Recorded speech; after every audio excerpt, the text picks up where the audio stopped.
Là encore, ça s'appelle la démocratie. Nous sommes élus. Nous n'avons encore une fois jamais caché nos positions divergentes de l'Union européenne sur les sanctions. Nous partageons ce désaccord avec LR. Et nous sommes tous allés devant les électeurs qui nous ont élus. Voilà, qui nous ont élus. Ils ont pris connaissance de ces déclarations, disant on est opposé aux sanctions, on considère que c'est inutile, on demande la levée. Et puis il y a eu des élections et on a été élus. Bon, alors, sauf à ce que vous considériez que les Français sont stupides, peut-être. Ça n'est absolument pas mon cas, vous l'imaginez bien. Bon, je pense que nous sommes un peuple majeur. Donc j'ai l'impression de subir, si vous voulez, une sorte de procès de désaccords politiques. Oui, on a des désaccords politiques, mais moi je considère que vous avez parfaitement le droit de penser différemment. Je note juste qu'il y a tout de même une sacrée hypocrisie à venir me reprocher mes positions géopolitiques, alors que l'ensemble de la classe politique avait les mêmes. C'est tout ce que je note. Il y a une sacrée hypocrisie. Il y a une sacrée hypocrisie sur la levée des sanctions que nous avons toujours appelée de nos voeux. Et le moins qu'on puisse dire, c'est que nous n'étions pas le seul.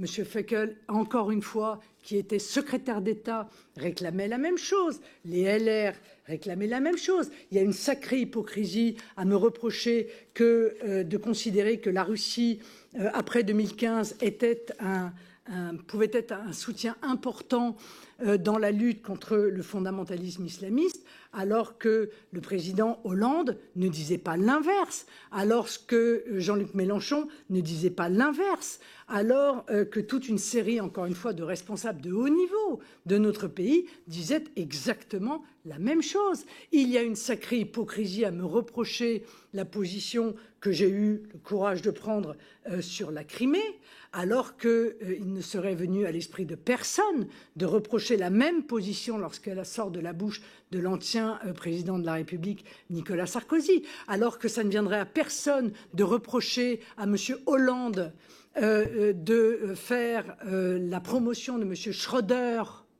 bien après l'annexion de la Russie, alors que celui-ci est déjà salarié d'une entreprise russe.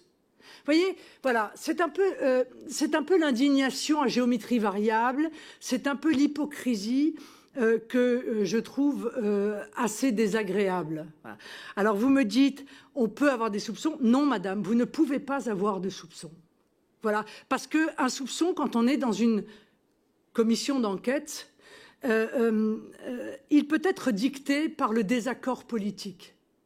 Ça veut dire que ce qui est important, c'est avez-vous le moindre élément qui laisse penser que nos positions ont pu être influencées de quelque manière que ce soit par l'obtention d'un prêt auprès d'une banque tchéco-russe? La réponse est non. Et je vous le confirme ici, c'est non. Merci Madame Le Pen. Madame Clapeau, voulez-vous